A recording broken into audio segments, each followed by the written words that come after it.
시온성과 같은 교회 그의 영광만 없다.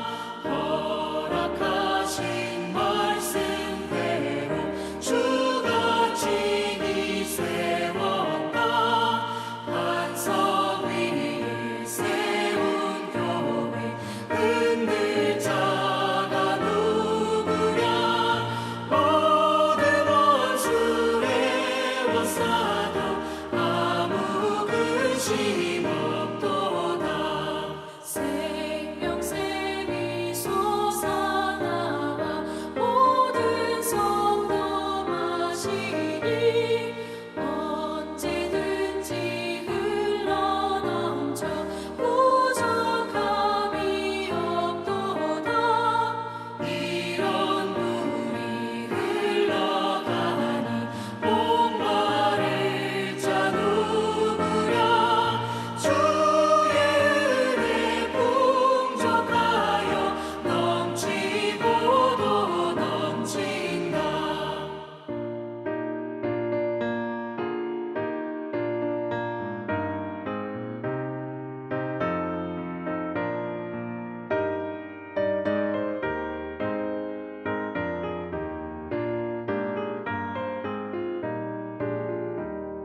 주의 은혜 내가 받아 시온 백성 되는 때 세상 사람 비방해도 주를 찬송하리라.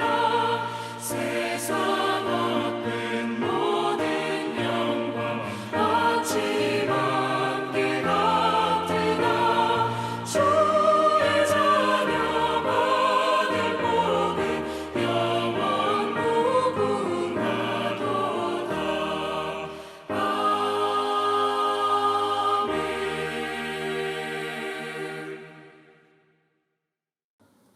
이 시간 우리에게 주시는 하나님의 말씀은 에스겔 40장입니다. 이 말씀을 저와 여러분이 한 목소리로 함께 읽겠습니다. 우리가 사로잡힌 지 25째 해, 성이 함락된 후 14째 해, 첫째 달 10째 날에, 곧 그날에 여호와의 권능이 내게 임하여 나를 데리고 이스라엘 땅으로 가시되, 하나님의 이상 중에 나를 데리고 이스라엘 땅에 이르러 나를 매우 높은 산 위에 내려놓으시는데, 거기에서 나무로 향하여 성읍 형상 같은 것이 있더라. 나를 데리시고 거기에 이르시니 모양이 녹같이 빛난 사람 하나가 손에 삼줄과 측량하는 장대를 가지고 문에 서 있더니, 그 사람이 내게 이르되, 인자야, 내가 내게 보이는 그것을 눈으로 보고 귀로 들으며 내 마음으로 생각할지어다. 내가 이것을 내게 보이려고 이리로 데리고 왔나니 너는 본 것을 다 이스라엘 족속에게 전할지어다 하더라. 내가 본즉 집 바깥 사방으로 담이 있더라. 그 사람의 손에 측량하는 장대를 잡았는데 그 길이가 팔꿈치에서 손가락에 이르고 한 손바닥 넓이가 더한 자로 6척이라.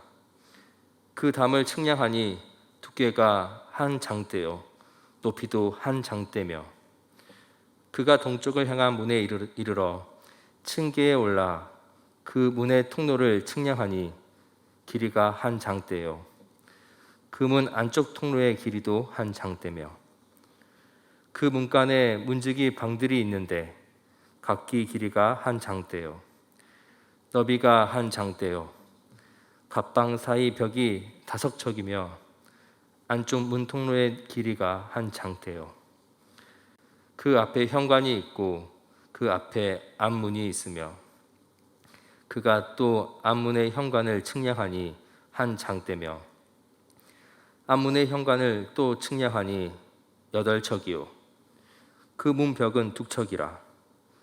그 문의 현관이 안으로 향하였으며 그 동문간의 문지기 방은 왼쪽에 셋이 있고 오른쪽에 셋이 있으니 그 셋이 각각 같은 크기요.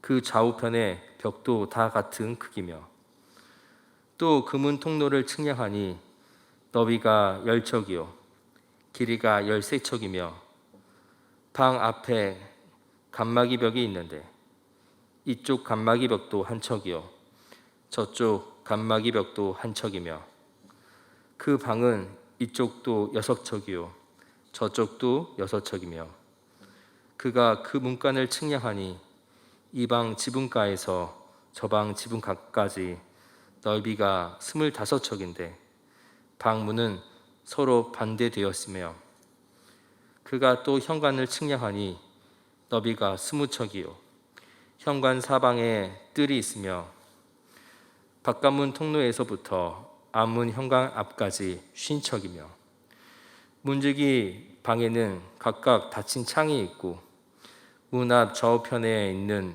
벽 사이에도 창이 있으며 그 현관도 그러하고 그 창은 안 좌우편으로 벌려 있으며 각 문벽 위에는 종려나무를 새겼더라. 그가 나를 데리고 바깥 뜰에 들어가니 뜰 삼면에 박석 깔린 땅이 있고 그 박석 깔린 땅 위에 여러 방이 있는데 모두 30며 그 박석 깔린 땅의 위치는 각 문간의 좌우편인데 그 넓이가 문간 길이와 같으니 이는 아래 박석 땅이며 그가 아래 문간 앞에서부터 안뜰 바깥 문간 앞까지 측량하니 그 너비가 100척이며 동쪽과 북쪽이 같더라. 그가 바깥뜰 북쪽을 향한 문간의 길이와 너비를 측량하니 길이는 50척이요 너비는 25척이며 문지기 방이 이쪽에도 셋이요 저쪽에도 셋이요 그 벽과 그 현관도 먼저 측량한 문간과 같으며 그 창과 현관의 길이와 너비와 종려나무가 다 동쪽을 향한 문간과 같으며 그 문간으로 올라가는 7층계가 있고 그 안에 현관이 있으며 안뜰에도 북쪽 문간과 동쪽 문간과 마주대한 문간들이 있는데 그가 이 문간에서 맞은쪽 문간까지 측량하니 100척이더라. 그가 또 나를 이끌고 남으로 간즉 남쪽을 향한 문간이 있는데 그 벽과 현관을 측량하니 먼저 측량한 것과 같고 그 문간과 현관 좌우에 있는 창도 먼저 말한 창과 같더라. 그 문간의 길이는 50척이요 너비는 25척이며 또 그리로 올라가는 7층계가 있고 그 안에 현관이 있으며 또 이쪽 저쪽 문벽 위에 종려나무를 새겼으며 안뜰에도 남쪽을 향한 문간이 있는데 그가 남쪽을 향한 그 문간에서 맞은쪽 문간까지 측량하니 100척이더라. 그가 나를 데리고 그 남문을 통하여 안뜰에 들어가서 그 남문의 넓이를 측량하니 크기는 길이가 50척이요 너비가 25척이며 그 문지기 방과 벽과 현관도 먼저 측량한 것과 같고 그 문간과 그 현관 좌우에도 창이 있으며 그 사방 현관의 길이는 25척이요 너비는 5척이며 현관이 바깥 뜰로 향하였고 그 문벽 위에도 종려나무를 새겼으며 그 문간으로 올라가는 8층계가 있더라.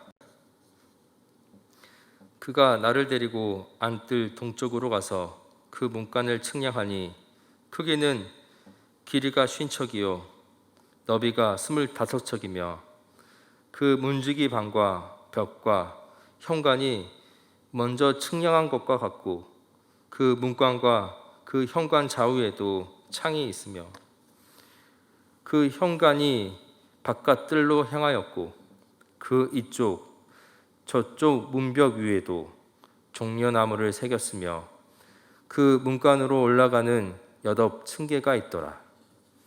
그가 또 나를 데리고 북문에 이르러 측량하니 크기는 길이가 50척이요 너비가 25척이며 그 문지기 방과 벽과 현관이 다 그러하여 그 좌우에도 창이 있으며 그 현관이 바깥뜰로 향하였고 그 이쪽 저쪽 문벽 위에도 종려나무를 새겼으며 그 문간으로 올라가는 8층계가 있더라. 그 문 벽 곁에 문이 있는 방이 있는데 그것은 번제물을 씻는 방이며 그 문의 현관 이쪽에 상 둘이 있고 저쪽에 상 둘이 있으니 그 위에서 번제와 속죄제와 속건제의 희생제물을 잡게 한 것이며 그 북문 바깥 곧 입구로 올라가는 곳 이곳에 상 둘이 있고 문의 현관 저쪽에 상 둘이 있으니 문 곁 이쪽에 상이 넷이 있고 저쪽에 상이 넷이 있어 상이 모두 8개라. 그 위에서 희생제물을 잡았더라. 또 다듬는 돌로 만들어 번제에 쓰는 상 넷이 있는데 그 길이는 한 척 반이요 너비는 한 척 반이요 높이는 한 척이라. 번제의 희생제물을 잡을 때에 쓰는 기구가 그 위에 놓였으며 현관 안에는 길이가 손바닥 넓이만한 갈고리가 사방에 박혔으며 상들에는 희생제물의 고기가 있더라. 안문 밖에 있는 안뜰에는 노래하는 자의 방 둘이 있는데 북문 곁에 있는 방은 남쪽으로 향하였고 남문 곁에 있는 방은 북쪽으로 향하였더라. 그가 내게 이르되 남쪽을 향한 이 방은 성전을 지키는 제사장들이 쓸 것이요 북쪽을 향한 방은 제단을 지키는 제사장들이 쓸 것이라. 이들은 레위의 후손 중 사독의 자손으로서 여호와께 가까이 나아가 수종드는 자니라 하고 그가 또 그 뜰을 측량하니 길이는 100척이요 너비는 100척이라. 네모 반듯하여 제단은 성전 앞에 있더라. 그가 나를 데리고 성전 문 현관에 이르러 그 문의 좌우 벽을 측량하니 너비는 이쪽도 5척이요 저쪽도 5척이며 두께는 문 이쪽도 3척이요 문 저쪽도 3척이며 그 현관의 너비는 20척이요 길이는 11척이며 문간으로 올라가는 층계가 있고 문벽 곁에는 기둥이 있는데 하나는 이쪽에 있고 다른 하나는 저쪽에 있더라. 아멘. 오늘 말씀도 굉장히 유명한 말씀입니다. 하나님이 에스겔을 데리고 꿈에 기르던 이스라엘 땅을 보여주셨습니다. 하나님이 에스겔에게 그가 본 것들과 들은 모든 것들을 모두 담아라 라고 하십니다. 그렇게 하신 이유가 있었죠. 바로 이스라엘 백성들이 간절히 원했던 완전히 회복된 본향과 성전을 통해 이 민족을 위로하시고 또 그들에게 가슴 벅찬 비전을 보여주시기 때문입니다. 새 성전의 환상은 포로로 끌려간 이 포로민들에게는 가슴 벅찬 일이었습니다. 하나님이 에스겔에게 그들이 간절히 바라던 이스라엘 땅을 보여주셨습니다. 그리고 그 중심에 새롭게 세워질 하나님의 성전이 있습니다. 하나님은 에스겔에게 새 성전에 대하여 아주 자세하게 보여주고 계십니다. 성전 바깥 뜰과 동문, 북문, 남문, 또 안뜰로 들어가는 문, 희생 제사에 사용된 이 성전 기구들도 제사장을 위한 방과 또 성전 현관과 두 기둥까지 아주 상세하게 묘사되고 있습니다.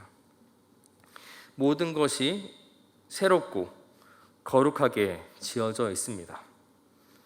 이는 단순히 이스라엘 백성의 이 국가의 회복만을 의미하는 것이 아닙니다. 무너졌던 하나님의 백성의 영적인 회복과 이들을 통한 하나님의 나라를 회복하는 것, 그것을 의미하기도 합니다. 이들이 거룩한 민족으로 다시 세워지고 하나님을 바로 알아서 영과 진리로 드리는 예배가 회복되어지기를, 그리고 하나님의 말씀으로 살아가는 믿음의 공동체로 회복되어지는 것을 바라는 것이죠. 오늘 우리에게도 이러한 메시지는 동일합니다. 정치와 경제로 인한 갈등, 질병과 기근, 이상 기온으로 인한 자연재해들로 무너져가는 세상에 다시금 하나님의 회복의 메시지가 필요합니다. 하나님께서 창조하신 원래 그 아름다운 세상을 바라봐야 합니다. 회복해야 하는 것이지요.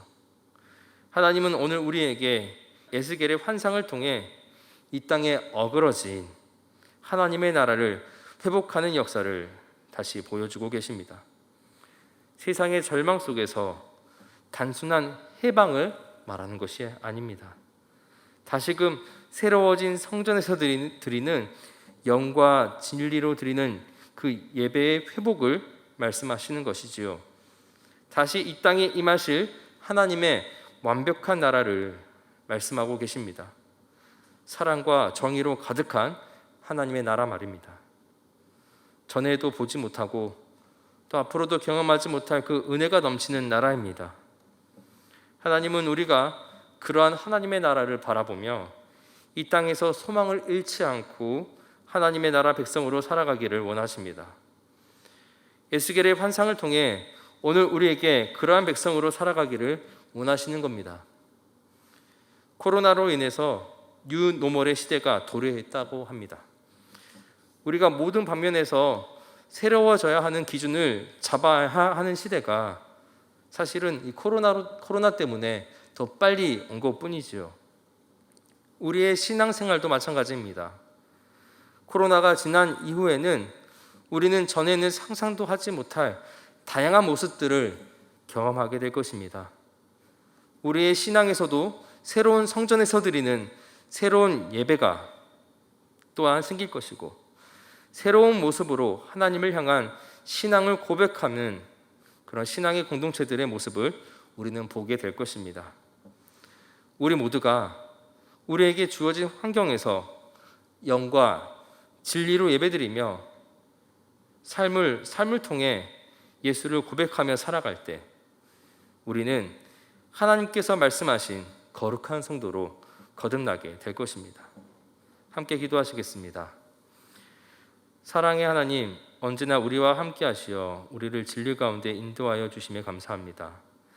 절망 속에 헤맬지라도 주님의 손으로 우리를 붙드시어 다시금 하나님의 나라 거룩한 성전을 바라보게 하여 주시고 산소망과 사명을 보게 하여 주심에 감사드립니다. 세상의 빠른 변화 속에서도 그 안에 변치 않은 하나님의 말씀 담는 저희들 될 수 있도록 함께해 주시옵소서. 비록 예전과 다른 변화들을 요구받고 있지만 그 안에서 더욱 새롭게 역사하실 하나님을 기대하며 우리의 삶을 주님께 맡기는 저희들이 되게 하여 주시옵소서. 그래서 다가올 미래에 다음 세대들이 새로운 믿음의 시대를 열어갈 수 있도록 저희들의 심령을 새롭게 하여 주시옵소서. 예수님의 이름으로 기도합니다. 아멘. 하늘에 계신 우리 아버지, 아버지의 이름을 거룩하게 하시며 아버지의 나라가 오게 하시며 아버지의 뜻이 하늘에서와 같이 땅에서도 이루어지게 하소서. 오늘 우리에게 일용할 양식을 주시고 우리가 우리에게 잘못한 사람을 용서하여 준 것 같이 우리의 죄를 용서하여 주시고 우리를 시험에 빠지지 않게 하시고 악에서 구하소서. 나라와 권능과 영광이 영원히 아버지의 것입니다. 아멘.